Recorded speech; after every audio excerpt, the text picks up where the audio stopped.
اور کاش تم اس وقت کی کیفیت دیکھو جب فرشتے کافروں کی جانیں نکالتے ہیں کہ ان کے چہروں اور پیٹھوں پر مارتے جاتے ہیں اور کہتے ہیں اب آگ کے عذاب کا مزہ چکھو، یہ ان اعمال کی سزا ہے جو تمہارے ہاتھوں نے آگے بھیجے ہیں، اور یہ جان رکھو کہ اللہ بندوں پر ظلم نہیں کرتا۔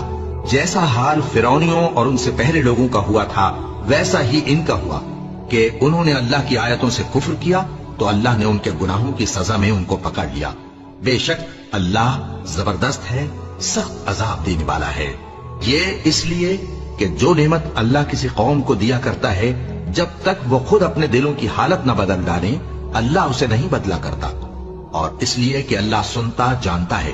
جیسا حال فرعونیوں اور ان سے پہلے لوگوں کا ہوا تھا ویسا ہی ان کا ہوا۔ انہوں نے اپنے پروردگار کی آیتوں کو جھٹلایا تو ہم نے ان کو ان کے گناہوں کے سبب ہلاک کر ڈالا اور فرعونیوں کو ڈبو دیا۔ اور کاش